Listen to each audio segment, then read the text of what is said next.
সিরাজগঞ্জে সংঘর্ষ থামাতে গিয়ে জেলা বিএনপির সাধারণ সম্পাদক আহত। সিরাজগঞ্জ পৌর শহরে মিলন মোড় ও থানা রোড এলাকার দুপক্ষের সংঘর্ষ থামাতে গিয়ে জেলা বিএনপির সাধারণ সম্পাদক সাইদুর রহমান বাচ্চু আহত হয়েছে। এছাড়াও সংঘর্ষের ঘটনায় দুপক্ষের অন্তত ৪০ জন আহত এবং বেশ কয়েকটি বসতবাড়ি ভাঙচুরের ঘটনা ঘটেছে। বৃহস্পতিবার সকাল থেকে দফায় দফায় এই সংঘর্ষের ঘটনা ঘটে। সংবাদ পেয়ে পুলিশ, সেনাবাহিনী ও র্যাব ঘটনাস্থলে পৌঁছে পরিস্থিতি নিয়ন্ত্রণ করেন। আহত জেলা বিএনপির সাধারণ সম্পাদক সাইদুর রহমান বাচ্চুকে মেডিনোভা হাসপাতালে ভর্তি করা হয়েছে।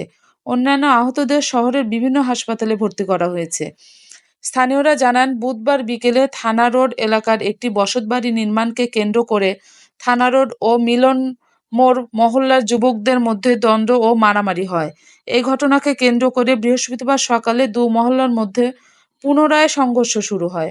সংবাদ পেয়ে জেলা বিএনপির সাধারণ সম্পাদক সাইদুর রহমান বাচ্চুর নেতৃত্বে বিএনপি ও বৈষম্য বিরোধী ছাত্র নেতারা ঘটনাস্থলে গিয়ে সংঘর্ষ থামানোর চেষ্টা করেন।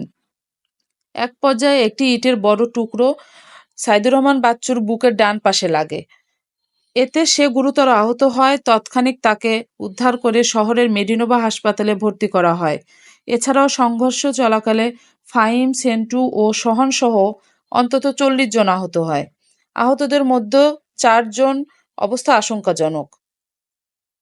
আহত জেলা বিএনপির সাধারণ সম্পাদক সাইদুর রহমান বাচ্চু জানান, দুটি মহল্লার মানুষের মধ্যেও ঐক্যের বন্ধন অটুট রাখতে সংঘর্ষ থামাতে গেলে বুকের ডান পাশে ইটের আঘাত লেগেছে। বর্তমানে চিকিৎসাধীন রয়েছেন।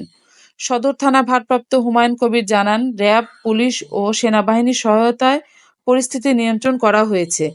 বর্তমানে এলাকায় অতিরিক্ত পুলিশ মোতায়েন রয়েছে।